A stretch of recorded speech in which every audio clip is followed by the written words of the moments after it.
नाशिकमध्ये विधान परिषदेच्या निवडणुकीमध्ये महायुतीमधला अंतर्गत संघर्ष, दोन पक्षांमधल्या नेत्यांमधला अंतर्गत संघर्ष आपण पाहिला. पण अमरावतीत काय होत आहे तर अमरावतीमध्ये काँग्रेसमधलीच धुसफूस, काँग्रेसमधलाच अंतर्गत संघर्ष हा सातत्यानं समोर येतोय.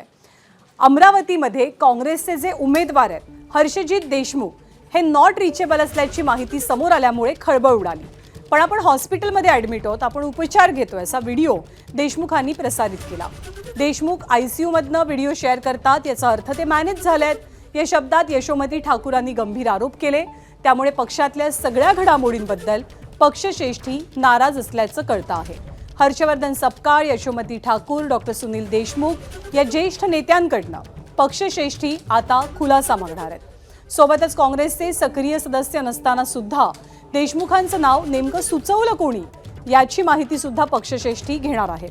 त्याचप्रमाणे यवतमाळ, चंद्रपूर, वर्धा, गडचिरोली आणि भंडारा गोंदिया या मतदारसंघातल्या घोळावरती काँग्रेसचे पक्षश्रेष्ठी नाना पटोले, विजय वडेट्टीवार, माणिकराव ठाकरे आणि शिवाजीराव मोघे या नेत्यांकडनं स्पष्टीकरण मागवणार असल्याची माहिती आहे. माझी विचारपूस न करता परस्पर अशा प्रकारचे वक्तव्य, बिनबुडाचे आरोप करणं म्हणजे कोण मॅनेज झालं? कारण या गोष्टीचा दुसऱ्या समोरच्या पक्षाला नक्कीच फायदा होणार आहे. हा अंतर्गत कलह ते दाखवत आहे, अंतर्गत अशा गोष्टीचे वक्तव्य ते करत आहे. तर याच्यामुळे दुसऱ्या पक्षाचा फायदा घेणारच आहे. म्हणजे इनडायरेक्टली त्यांना त्या दुसऱ्या पक्षाला सपोर्ट करायचा आहे की काय असं मला जाणवत आहे. असं आहे, उलटा चोर कोतवाल को डाटे. काल आजारी होते, आयसीयूमध्ये होते.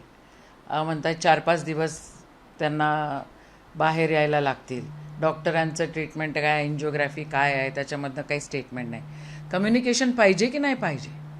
आणि जर तुम्ही तयार असाल चला या फील्डमध्ये, चला या लवकर, उद्या या आणि सुरुवात करा. 4-5 दिवस राहिलेले इलेक्शनला. एबीपी माझा, उघडा डोळे बघा नीट.